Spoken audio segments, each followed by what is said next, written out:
बिस्मिल्लाहिर्रहमानिर्रहीम। अस्सलाम वालेकुम स्टूडेंट्स। आज का हमारा टॉपिक है जी टाइप्स ऑफ सॉलिड्स। इंपॉर्टेंट है जी, ये बुक पे आपको पेज नंबर 90 पे मिल जाएगा।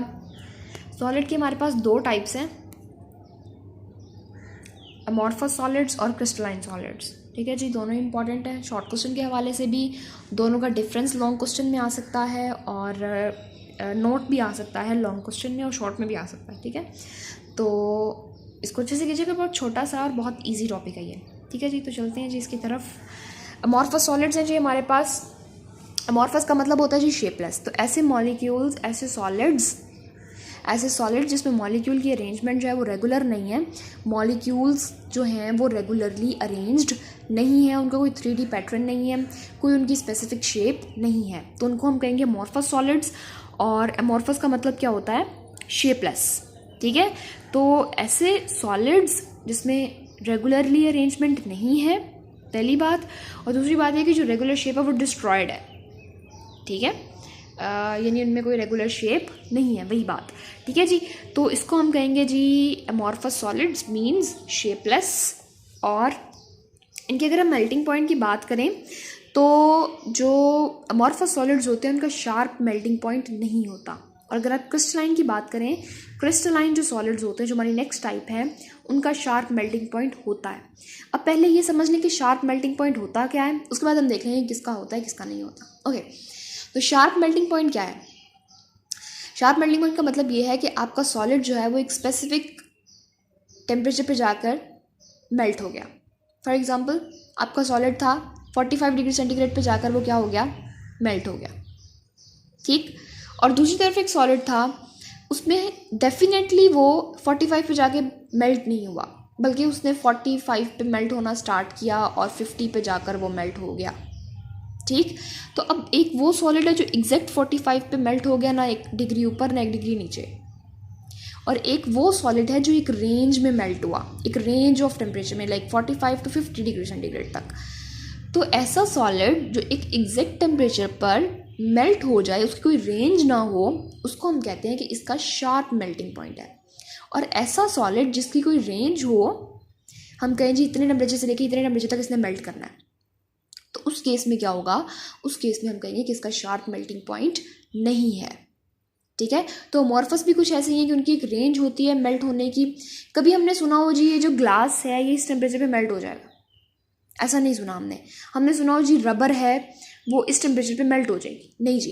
लेकिन हमें पता है जी कि सोडियम क्लोराइड जो है 1413 डिग्री सेंटीग्रेड या 1413 डिग्री सेंटीग्रेड पे बॉयल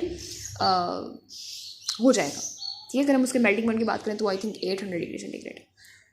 ठीक है, तो जो NaCl है, जो मैंने एग्जांपल दी, वो क्रिस्टलाइन में आता है, यानी उसका शार्प मेल्टिंग पॉइंट है। और जो रबर और ग्लास की मैंने बात की कि उसका हमने मेल्टिंग पॉइंट नहीं सुना कि इसका ये मेल्टिंग पॉइंट है, इसका मतलब क्या है कि वो कौन सा सॉलिड है? वो अमॉर्फस सॉलिड है जिनका शार्प मेल्टिंग पॉइंट नहीं होता। जबकि NaCl जो है वो सोडियम क्लोराइड है जिसका मेल्टिंग पॉइंट शार्प है, एग्जैक्ट 800 डिग्री सेंटीग्रेड पर उसने मेल्ट कर जाना है। तो क्या होगा उस केस में कि वो कौन सा सॉलिड होगा? वो क्रिस्टलाइन सॉलिड होगा। और आयनिक कंपाउंड में भी पढ़ा था जो कि आयनिक कंपाउंड जो होते हैं वो क्रिस्टलाइन सॉलिड होते हैं। अच्छा जी, ये हो गया अबाउट अमॉर्फस सॉलिड। इसकी एग्जांपल्स देख लेते हैं जी। प्लास्टिक, रबर और ग्लास। ये मैंने अभी आपको बताया कि रबर है, ग्लास है, प्लास्टिक है।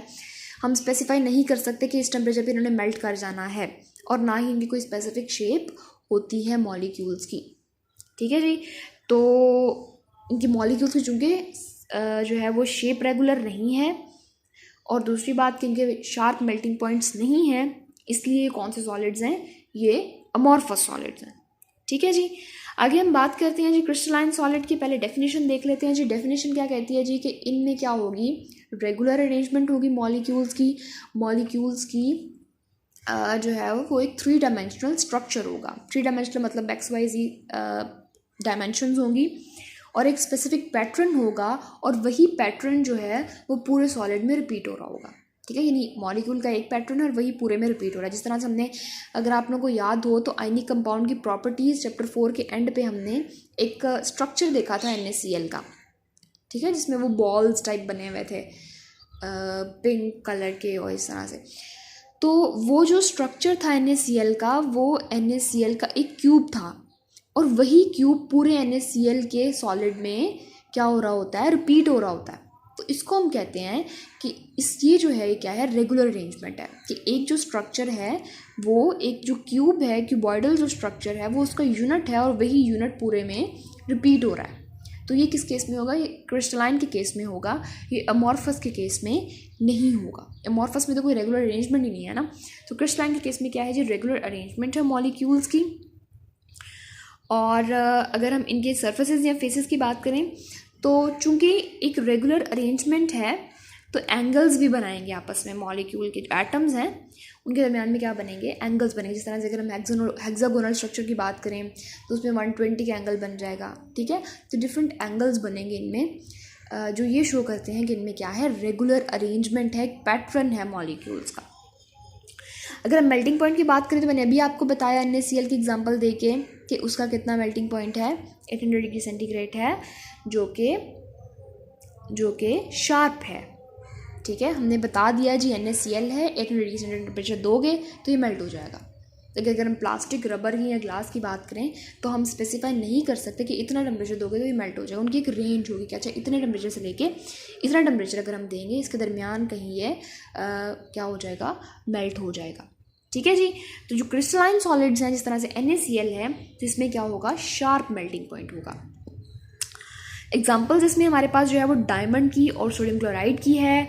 डायमंड में भी रेगुलर अरेंजमेंट है, इसका स्ट्रक्चर आप लोग FSC में पढ़ोगे। NaCl का स्ट्रक्चर हम पढ़ चुके हैं, आपको पता ही जी क्यूब टाइप स्ट्रक्चर होता है इसका। और वही स्ट्रक्चर, वो जो यूनिट है, जो क्यूब वाला यूनिट है, वो पूरे NaCl में पूरे जो सॉलिड है सोडियम क्लोराइड का, सॉल्ट का, टेबल सॉल्ट का, उसमें रिपीट हो रहा होता है, ठीक है। So these are the crystalline solids. Examples याद रखिएगा for the sake of MCQs के लिहाज से जो एग्जाम्पल्स हैं वो इम्पॉर्टेंट हैं, ठीक है जी। तो आपने करना क्या है, you people have to learn types of solid, यानी जो अमॉर्फस और क्रिस्टलाइन सॉलिड जो हमने छोटा सा टॉपिक आज पढ़ा है, इसको आपको याद करना है। और आपका आज टेस्ट भी है बॉइलिंग पॉइंट से लेकर डेंसिटी ऑफ सॉलिड्स तक, पेज 87 से लेकर 90 तक। और थैंक यू वेरी मच।